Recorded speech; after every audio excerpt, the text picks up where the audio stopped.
입니다. 여호수아 14장 6절에서 15절 말씀 우리 다 같이 한 목소리로 함께 있습니다.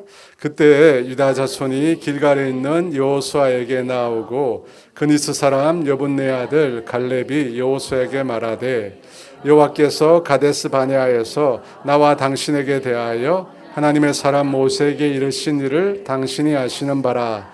내 나이 40세에 여호와의 종 모세가 가데스 바네아에서 나를 보내어 이 땅을 정탐하게 하였으므로 내가 성실한 마음으로 그에게 보고하였고 나와 함께 올라갔던 내 형제들은 백성의 간담을 높게 하였으나 나는 내 하나님 여호와께 충성하였으므로 그날에 모세가 맹세하여 이르되 내가 내 하나님 여호와께 충성하였은즉 내 발로 밟는 땅은 영원히 너와 내 자손의 기업이 되리라 하였나이다.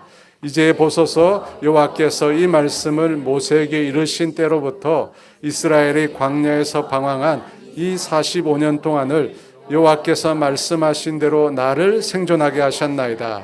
오늘 내가 85세로 돼 모세가 나를 보내던 날과 같이 오늘도 내가 여전히 강건하니 내 힘이 그때나 지금이나 같아서 싸움에나 출입에 감당할 수 있으니 그날에 여호와께서 말씀하신 이 산지를 지금 내게 주소서. 당신도 그날에 들으셨거니와 그곳에는 아낙 사람이 있고 그 성읍들은 크고 견고할지라도 여호와께서 나와 함께 하시면 내가 여호와께서 말씀하신 대로 그들을 쫓아내리다 하니 여호수아가 여분네 아들 갈렙을 위하여 축복하고 헤브론을 그에게 주어 기업을 삼게 하며 헤브론이 그니스 사람 여분네 아들 갈렙의 기업이 되어 오늘까지 이르렀으니 이는 그가 이스라엘의 하나님 여호와를 기랏 아르바라. 아르바는 아낙 사람 가운데에서 가장 큰 사람이었더라. 그리고 그 땅에 전쟁이 그쳤더라. 아멘. 여러분, 오늘로 2023년이 끝이 납니다. 믿기지 않는 사실인데요. 2023년이 끝이 납니다. 한 해가 끝이 나고 새로운 한 해가 시작된다라는 것에 대해서 별로 감흥이 없을 수 있습니다. 왜냐하면 늘 같은 날들의 반복이라고 생각을 하면 그다지 감흥이 없을 수 있습니다. 그런데 저는 하나님께서 새로운 한 해를 맞이하게 하시는 이유가 있다고 생각합니다. 왜냐하면 그것은 다시 시작한다는 것입니다. 새롭게 다시 시작할 수 있다는 것입니다. 이전에 하지 못했던 것, 이전에 실패했던 것, 그것들을 다시 한번 새롭게 해본다는 것입니다. 그런 점에서 새해는 의미가 있습니다. 여러분, 지난 한 해 동안 2023년 동안 열심히 계획했지만 계획한 대로 실천하지 못했던 일이 있다면 2024년에 다시 한번 여러분 시작해 보셨으면 좋겠습니다. 운동도 늘 우리가 다짐하는 운동도 해보시고 금년도 금주도 고개 숙이는 분들이 있습니다. 금년도 금주도 여러분 해보시고 무엇보다도 시간을 정해놓고 하나님 앞에 기도하고 하나님의 말씀을 읽고 묵상하는 일들을 다시 여러분 시작하셨으면 좋겠습니다. 그와 같은 새로운 각오, 새로운 시작을 하는 2024년이 되었으면 좋겠습니다. 제가 오늘 무슨 말씀을 나눌까 기도를 하다가 하나님이 갈렙에 관한 마음을 주셨어요. 그런데 제가 왜 하나님이 갈렙에 관한 말씀을 주셨을까 생각을 못했어요. 그러다가 예배가 시작되기 바로 직전에 어떤 마음을 주셨냐면 여러분, 갈렙은 땅을 얻는 거잖아요. 그래서 올해 2024년에 하나님께서 우리에게 땅을 주시려나? 이거 지금 앉아있는 거 보니까 땅이 필요한 것 같아요. 이렇게 해서는 안 될 것 같아서 하나님 진짜 땅을 주시려나? 그런 마음이 제가 들었습니다. 여호수아 13장은 이스라엘 백성이 정복한 가나안 땅을 배분하는 이야기를 다루고 있습니다. 물론 당시 배분한 땅들이 전부 정복한 땅은 아니었어요. 이스라엘은 중요 거점들을 정복한 상태였습니다. 그리고 여호수아에 의해서 12지파가 자신의 땅을 배분받아서 그때부터 배분받은 땅을 완전히 정복하기 시작하는 그런 내용입니다. 그렇게 분배하고 있는데 갈렙이 여호수아를 찾아왔습니다. 갈렙은 당시 이스라엘의 12개 지파 중 유다 지파, 장자 지파죠. 유다 지파의 족장, 우두머리였습니다. 그 갈렙이 여호수아를 찾아와서 아주 오래전에 있었던 이 얘기를 하게 됩니다. 6절 하반절인데요. 같이 있습니다. 갈렙이 여호수아에게 말하되 여호와께서 가데스 바네아에서 나와 당신에게 하나님의 사람 모세에게 이르신 일을 당신이 아시는 바라. 무슨 말입니까? 하나님께서 가데스 바네아에서 갈렙과 여호수아에 대해서 모세에게 어떤 말을 하셨다는 겁니다. 어떤 말일까요? 9절 말씀입니다. 같이 있습니다. 그날에 모세가 맹세하여 이르되 내가 내 하나님 여호와께 충성하였은즉 내 발로 밟는 땅은 영원히 너와 내 자손의 기업이 되리라. 하나님께서 모세를 통해서 갈렙이 얻게 될 기업에 대해서 말씀하셨다는 겁니다. 그런데 모세는 그 얘기를 하면서 갈렙이 어떻게 그 기업을 얻게 되었는지를 이야기합니다. 어떻게 얻게 되었죠? 내가 내 하나님 여호와께 충성하였습니다. 충성하였기 때문에 하나님께서 기업을 약속해 주셨다는 겁니다. 여러분 우리가 신약 성경에도 많이 들었잖아요. 착하고 충성된 종아. 마태복음 25장에 달란트 비유에 나오는 얘기잖아요. 주인이 맡겨준 달란트를 가지고 그것을 잘 활용을 했어요. 그래서 2배의 달란트를 남긴 종들에게 주인이 착하고 충성된 종아 그렇게 얘기했습니다. 그 다음에 뭐죠? 마태복음 25장 21절 하반절 같이 있습니다. 내가 적은 일에 충성하였음에 내가 많은 것을 내게 맡기리니 내 주인의 즐거움에 여러분 적은 일에 충성하였음에 어떻게 해요? 내가 많은 것으로 너에게 맡긴답니다. 이걸 보면 여러분 하나님은 충성하는 자에게 하나님의 것을 맡겨주십니다. 충성하는 자에게 당신의 기업을 주시고 충성하는 자에게 주님의 것을 맡겨주신다고 합니다. 여러분 그렇다면 충성이 뭡니까? 충성, 그죠? 충성. 한번 해볼까요? 한번 해볼까요? 충성. 그게 아니고요. 충은 그냥 말로만 하고 성할 때 올라가는 거예요. 군대를 안 갔다 오셔가지고 그리고 이렇게 하는 게 아니고 이렇게 사선으로 이 날이 보여야 돼. 날이 보여야 돼. 엄지손가락이 내려오면 안 돼요. 이렇게 딱 이렇게. 우리 안경 쓴 사람 안경 태워야겠다. 이제 한 번 더 해보겠습니다. 충성. 이제 잘하시네. 여러분 경내 구호가 충성만 있는 게 아니에요. 제가 소속되었던 부대는 단결하면 된다. 단결하면 된답니다. 저희 옆 동네는 단결할 수 있다. 구호가 다 같지 않습니다. 군인들이 가장 많이 쓰는 단어가 충성이죠. 여러분 충성이 뭐죠? 근데 충성 14절 말씀에 나와 있어요. 같이 있습니다. 헤브론이 그니스 사람 여분네 아들 갈렙의 기업이 되어 오늘까지 이르렀으니 이는 그가 이스라엘의 하나님 여호와를 온전히 쫓았습니다. 충성이 뭐 같아요? 뭐죠? 갈렙이 이스라엘 하나님 여호와를 온전히 쫓았다. 온전히 쫓았다라는 말이 충성입니다. 빈틈없이. 온전히니까 빈틈없이 누수 없이 전적으로.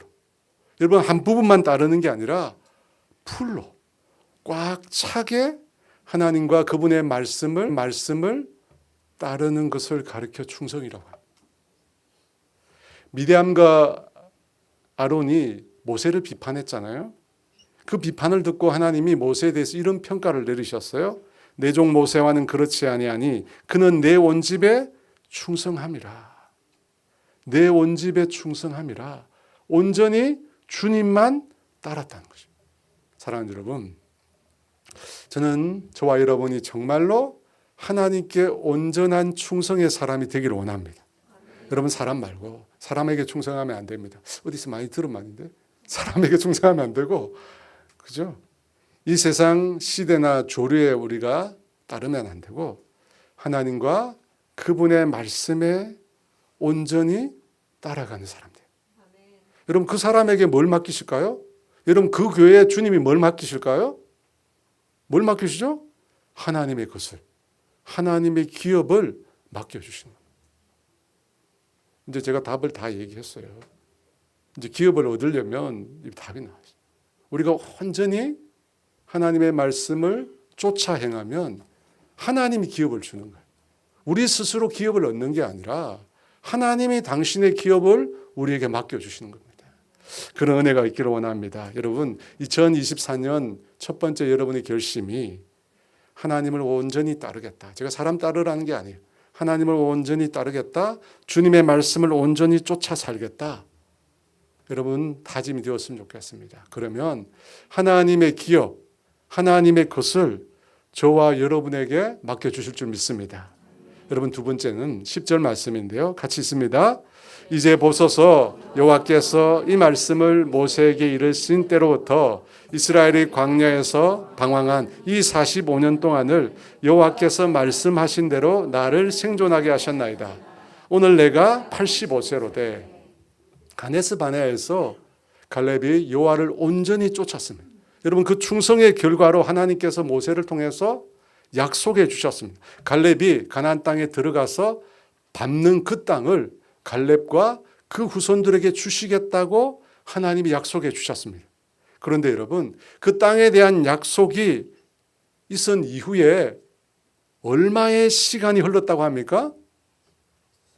45년. 그죠? 45년. 그런데 그 45년을 갈렙이 이야기하면서 어떻게 표현하고 있습니까?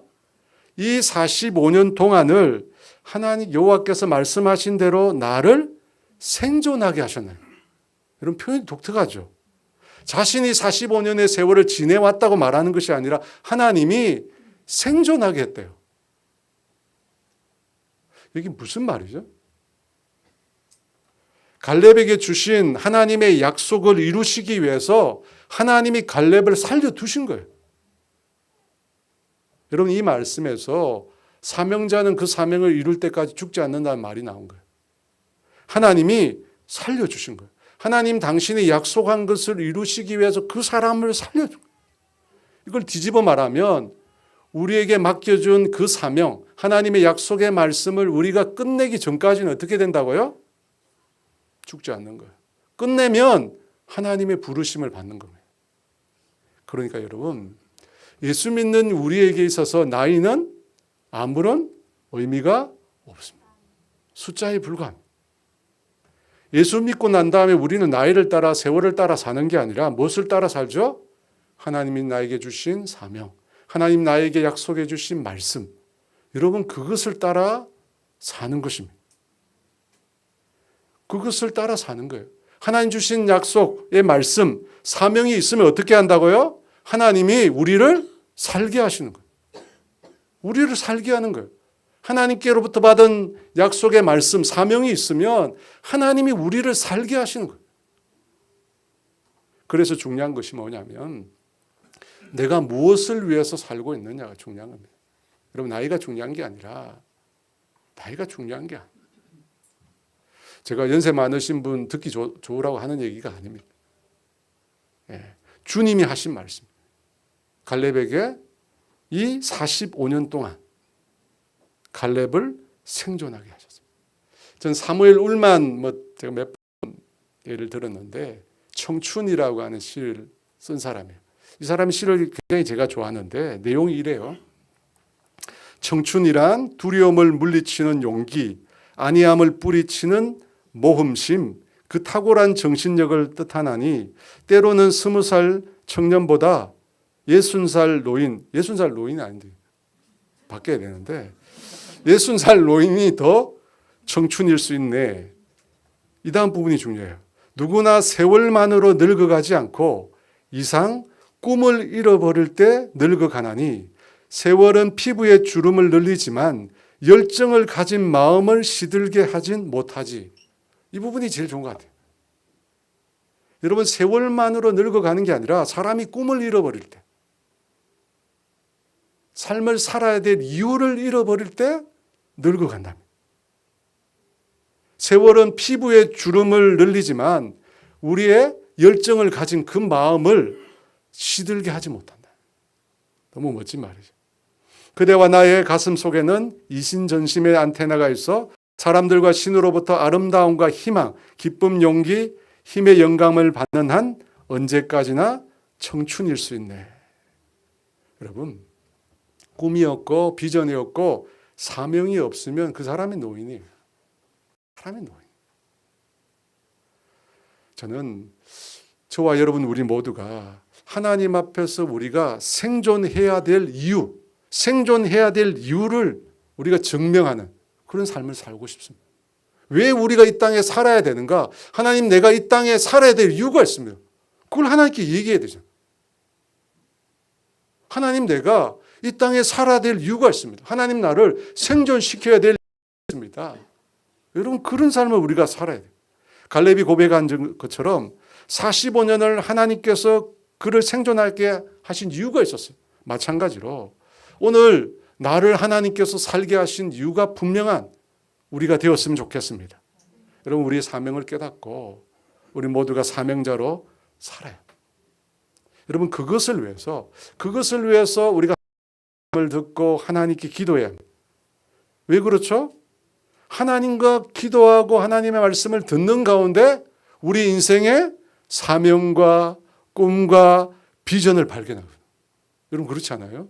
예수 믿는 사람은요, 뭐 이렇게 직업 박람회 다닌다고 사명 발견하는 게 아니에요. 예수 믿는 사람들은 하나님과 교제하고 그분의 말씀을 듣고 그분께 기도할 때 그분으로부터 인생의 사명, 인생의 비전, 꿈을 발견하는 것입니다. 왜 그렇죠? 하나님은 우리 안에 소원을 두고 행하시기 때문에. 빌립보서 2장 13절 같이 있습니다. 너희 안에 행하시는 이는 하나님이시니 자기의 기쁘신 뜻을 위하여 너희에게 소원을 두고 행하게 하시나니. 하나님은 우리 안에 소원을 두고 행하십니다. 그래서 우리가 하나님을 만날 때, 하나님과 교제할 때 하나님의 기쁘신 뜻, 우리 인생의 사명, 목적, 비전, 꿈을 발견하게 되는 것입니다. 저는 우리 분당 오륜 교회에 대한 하나님의 비전을 저는 품고 있습니다. 그 비전은 또 다른 교회를 낳는 교회. 저는 이 슬로건을요, 처음 교회 시작할 때부터 계속 갖고 있어요. 제 마음속에 계속 갖고. 이 단어가 저를 굉장히 흥분하게, 또 다른 교회를 낳는 교회. 여러분, 이 말씀은 모든 민족을 제자로 삼으라는 예수님의 마지막 유언과 그 의미가 별반 다르지 않습니다. 저는 우리 교회가 또 다른 교회 낳기를 원합니다. 여러분, 또 다른 교회를 낳기 위해서는 어떻게 해야 됩니까? 영적으로, 정서적으로 우리가 건강해야, 그리고 우리 안에 하나님의 놀라운 부흥이 있어요. 여러분, 건강해야 자녀도 낳는 거예요. 그렇지 않아요? 오늘 한 달도 안 남았는데 오늘 만삭으로 우리 박초롱 집사님 오셨어요. 역시 건강하니까 정말 저렇게 건강한 분을 처음 봤어요. 너무 감사해요. 쌍둥이는 아니죠? 네. 여러분, 또 중요한 비전이 있는데 다음 세대입니다. 다음 세대. 이 지도자의 덕목인 리더십에서 가장 중요하게 다루는 부분이 뭐냐면 자신을 이을 다음 지도자를 세우는 것입니다. 지도자가 자신을 이을 다음 지도자를 세우고 준비시키는 일이 리더십에서 가장 중요합니다. 그래서 혹자는 그 일을 위해서 지도자가 자신의 역량의 50%를 사용해야 된다고 말합니다. 내 다음을 준비하는 거예요. 여러분, 이 점은 우리 한국교회, 그리고 우리 교회뿐만 아니라 한국교회 정말 중요한 일이에요. 우리가 다음 세대를 준비하고 그들을 위해서 마음을 쏟지 않으면 어떻게 될까요? 여러분, 우리가 너무 잘 알고 있잖아요. 여러분, 머지않아 교회 안에 노인들 만나요. 북미와 유럽처럼 노인들만 남아. 지금 시골에는 노인들만 계시죠. 노인들만 남아서 교회가 박물관이에요. 여러분 그런 날이 옵니다. 그런 날이요. 제가 엊그제군요. 우리 선교사님 얘기를 들으니까 서울에 있는 대형 교회가 오무슨 교회가 교육자를 뽑았대요. 10명을 모집했는데 몇 명이 지원하지 아세요? 그 큰 교회에서 10명을 모집했는데 23명이 지원했대요. 충격이 아니에요. 10명을 모집했는데 23명이 지원했대요. 제가 있을 때 10명을 모집했는데 230명이 지원했어요. 10년 만에 10분의 1로. 여러분 박물관 됩니다. 교회가. 그러므로 여러분 우리가 어떤 일을 계획하고 준비할 때 항상 다음 세대를 생각해요.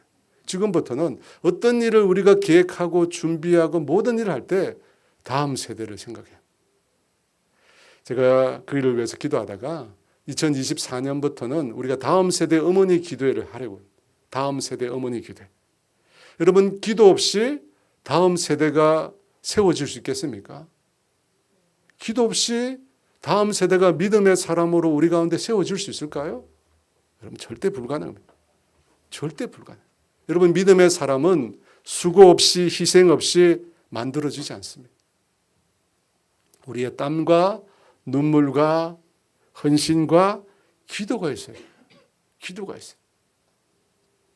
그런 우리의 수고를 통해서 다음 세대가 믿음 가운데 세워지는 겁니다. 저는 크리스마스 행사를 보면서 참 너무 감동스러웠어요. 물론 너무 잘해서 좋았지만 아이들이 그렇게 많아진 것에 대해서 근데 이제 시작이에요. 더 많은 다음 세대, 더 많은 믿음의 세대를 우리가 키워야 합니다. 그 일을 위해서 저와 여러분 모두가 헌신했으면 좋겠습니다. 여러분 나는 가만히 있는데 저절로 키워지지 않습니다. 중고등부 교사 3명이에요. 애들은 20명이에요. 교사는 3명이고 애는 20명인데 다음 세대가 키워지겠어요? 그렇죠. 헌신해야 됩니다. 헌신해야 돼요. 여러분 그 외에도 우리에게는 어려운 개척교회 목회자 선교사를 도와야 합니다. 여러분 우리 홀로 성장해서는 안 됩니다. 주님의 교회는 모두 같은 교회. 그래서 함께 성장할 수 있도록 도와야 됩니다. 그뿐만 아니라 우리 교회 공동체가 성령 안에서 하나가 돼요. 참 중요합니다. 예수님을 머리로 해서 우리 각 사람 모두가 지체로 부르심을 받았어요. 성경에 나오잖아요. 우리 모두가 지체예요. 지체란 말은 뭐예요? 각 사람이 교회 안에 역할이 있다는 거예요. 눈이 있고 귀가 있고 코가 있고 손발이 있고 다 역할이 있어요. 역할이 없는 사람은 아무도 없습니다. 그리고 그 역할을 각 사람이 다 감당해야. 그래야 교회가 건강하게 여러분 건강하게 교회가 성장할 수 있습니다. 세 번째입니다. 10절 말씀 같이 있습니다. 이제 보소서 여호와께서 이 말씀을 모세에게 이르신 때로부터 이스라엘이 광야에서 방황한 이 45년 동안을 여호와께서 말씀하신 대로 나를 생존하게 하셨나이다. 오늘 내가 85세로 돼 12절 그날에 여호와께서 말씀하신 이 산지를 지금 내게 주소서. 당신도 그날에 들으셨거니와 그곳에는 아낙 사람이 있고 그 성읍들은 크고 견고할지라도 여호와께서 나와 함께 하시면 내가 여호와께서 말씀하신 대로 그들을 쫓아내리이다 하니. 갈렙의 세 번째 신앙의 특징은 인내라는 것입니다. 인내. 모세를 통해서 하나님이 약속을 주었을 때 갈렙의 나이가 40세였습니다. 그런데 그 말씀이 성취되는 지금 시점이 85입니다. 45년이 흘렀습니다. 약속한 말씀이 이루어지기까지 45년이 걸렸다는 거예요.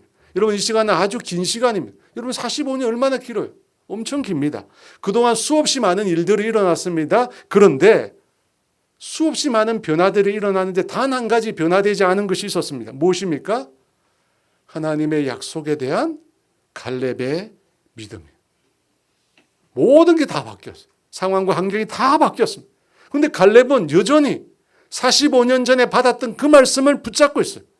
그의 나이가 많음에도 크고 강한 성읍과 아낙 자손이 있음에도 갈렙은 하나님이 함께 하시면 반드시 그 약속이 성취될 수 있다. 그 믿음을 붙들고 있었어요. 참 대단해요. 그죠? 45년. 여러분 어떤 기도 제목을 가지고 45년 동안 붙들고 기도하고 있는 제목이 있습니까? 의심하지 않고 말씀대로 반드시 이루어질 줄 붙잡고 하나님이 우리를 단련시키는 아주 좋은 도구가 있는데 시간이라는 거, 세월이라는 거예요. 때를 기다리게 만드는 거. 여러분 이것이 하나님이 우리를 훈련시키는 가장 좋은 도구입니다. 여러분 우리는 조급하잖아요. 너무 조급합니다. 너무 조급해요. 그런데 주님은 늦지 않으세요. 말이 묘하죠. 빨리 하시지는 않는데 그렇다고 꼭 늦는 법도 없어요. 저는 이 갈렙의 하나님의 약속의 말씀을 붙잡는 것을 보고 말씀을 붙잡는 게 얼마나 중요한가 또 생각하게 됩니다. 누가복음 8장에 보면 네 가지 밭의 비유가 나오는데 좋은 땅에서 결실하는 방법이 나와 있어요. 같이 읽어볼까요? 8장 15절. 좋은 땅에 있다는 것은 착하고 좋은 마음으로 말씀을 듣고 지키어 인내로 결실하는 자. 여러분 좋은 땅에 말씀이 뿌려졌다는 건 말씀을 듣고 지키는 거예요. 지킨다는 말은 붙드는 거예요. 말씀을 행한다는 뜻이 아니고 말씀을 자신이 품는 거예요. 빼앗기지 않으려고. 그리고 품고 참고 인내로 결실하는 겁니다. 여러분 하나님은 절대 타이밍을 놓치지 않습니다. 분명히 하나님은 하나님 타이밍에 반드시 일하십니다. 그래서 여러분 우리에게 중요한 게 뭐냐면 말씀을 놓치면 안 돼요. 하나님 주신 말씀 끊임없이 묵상하고 끊임없이 붙들어야 돼요. 그럼 때가 되면 어떻게 되죠? 결실합니다. 결실해요. 마지막으로 네 번째입니다. 도전이라는 건데요. 12절 말씀 같이 있습니다. 그날에 여호와께서 말씀하신 이 산지를 지금 내게 주소서. 당신도 그날에 들으셨거니와 그곳에는 아낙 사람이 있고 그 성읍들은 크고 견고할지라도 여호와께서 나와 함께 하시면 내가 여호와께서 말씀하신 대로 그들을 쫓아내리이다. 여러분 갈렙이 여호수아에게 달라고 말한 땅은 어떤 땅이죠? 지명이 뭐예요? 해자인데 헤브론이죠. 헤브론. 헤브론은 어떤 땅이라고 여기 소개되어 있습니까? 장대한 족속 아낙 자손이 있고 그 성이 크고 견고하답니다. 이 얘기만 들어도 정복하기 어려운 그런 곳입니다. 그런데 갈렙이 그 땅을 달라고 합니다. 갈렙의 나이가 85세예요. 살 날이 얼마 남지 않았습니다. 평지를 구해도 되는데 85세면 최고령자잖아요. 그리고 지금까지 해온 일이 많잖아요. 그런데 그럼에도 불구하고 가장 높은 곳, 가장 강한 적이 있는 곳, 가장 견고한 성읍이 있는 헤브론을 선택합니다. 왜 그랬을까요? 나이가 너무 많아서 그럴까요? 객기인가요? 왜 구했을까요? 이유가 있습니다. 여러분 이 헤브론 땅에 이스라엘의 조상들의 무덤이 있어요. 아브라함이 애굽에서 올라왔을 때 조카 롯과 다투게 됩니다. 목자들이 다투게 돼요. 그래서 헤어집니다. 롯은 물이 많은 곳을 찾아가죠. 아브라함은 어디로 갈지 기도하고 있는데 하나님께서 약속을 주세요. 내 눈에 보이는 대로 내 발이 닿는 모든 땅을 너에게 주겠다고. 그러고 나서 아브라함이 틀을 옮겨서 거처를 정하는데 그곳이 헤브론입니다. 그런데 그 이후에 사라가 죽었을 때, 아내가 죽었을 때 막 가서 그 땅을 매장지로 삼습니다. 그래서 아브라함도 죽고 그 이후에 이삭도 죽고 리브가도 죽어서 그곳에 묻힙니다. 야곱도 레아도 헤브론 땅에 묻힙니다. 여러분 유다 자손의 대표인 우두머리인 갈렙이 왜 많고 많은 가나안 땅 중에 헤브론을 기업으로 삼았을까요? 이유는 분명합니다. 조상들의 무덤이 있거든요. 12지파 야곱의 12아들의 장자는 루벤이지만 루벤 사고를 치죠. 그래서 유다가 야곱의 대를 잇습니다. 근데 장자 지파예요. 장자예요. 장자가 뭘 떠받들어야 돼요? 당연히 조상을 떠받. 그래서 조상들의 무덤이 있는 헤브론을 선택한 것. 장자의 당연한 의무입니다. 그런데 문제는 그 땅을 견고하고 그 땅을 지키는 대적이 너무 강한 거예요. 그럼 포기할 수도 있잖아요. 여러분 중요한 게 있어요. 약속의 말씀이 있어요. 약속의 말씀이 있어요. 그런데 어떻게 해야 돼요? 반응하고 도전해야지 그 땅을 얻을 수 있어요. 반응하고 도전해야지 그 땅을 얻을 수 있어요. 제가 최근에 하나님이 이 단어를 계속해서 저한테 주시는데 out of boat라는 단어입니다. 2021년에 다니엘 기도에 오신 최영한이라는 대표님이 전했던 메시지입니다. 배 밖으로 나가라. 배 밖으로 나가. 이 배가 아니고 배 밖으로. 배 밖으로. 풍랑이나 바람이 우리 주님보다 강하지 않다는 거예요. 내 눈에 보이는 풍랑이나 바다가 나와 함께 계신 주님보다 강하지 않다는 것입니다. 그곳에 내가 만약에 가서 빠져들더라도 어떻게 해요? 주님이 나를 건져주실 것이라는 겁니다. 그래서 편안하고 쉬운 길이 아닌 다른 길로 가라는 것입니다. 주님이 함께하면 두려울 것이 없다는 것입니다. 사랑하는 여러분, 저도 보니까요, 아마 다 느끼실 텐데 나이가 조금씩 더 들어가면 들어갈수록 이 도전의 욕구가 사라져요. 자꾸만 더 안주하고 싶어요. 그죠? 동네도 내가 사는 동네만 살고 싶어. 멀리 가는 것도 싫어. 멀리 가는 것도 싫어요. 근데 여러분, 85세에 갈렙은 도전해요. 하나님의 약속이 있었지만 그가 선택하고 도전하고 나아갔어요. 그럴 때 하나님이 오케이 하셨어요. 제가 계속 이 단어를 묵상하게 하신 이유가 있다 생각해요. 아, 하나님이 배 밖으로 나가라. 배 밖으로 나가라고 말씀하시는 거예요. 마지막 12절 말씀인데요. 다시 한번 같이 읽습니다. 그날에 여호와께서 말씀하신 이 산지를 지금 내게 주소서. 당신도 그날에 들으셨거니와 그곳에는 아낙 사람이 있고 그 성읍들은 크고 견고할지라도 여호와께서 나와 함께 하십니다. 내가 여호와께서 말씀하신 대로 그들을 쫓아내리리. 2024년 여러분 갈렙의 신앙으로 하나님이 우리에게 약속하신 땅을 우리 모두가 얻기를 원합니다. 여러분 개인이 얻으시고 몸된 교회가 약속의 땅을 성취하는 하나가 되기를 주의 이름으로 축원합니다. 우리 이 산지를 내게 주소서 함께 찬양하며 주 앞에 나아가겠습니다.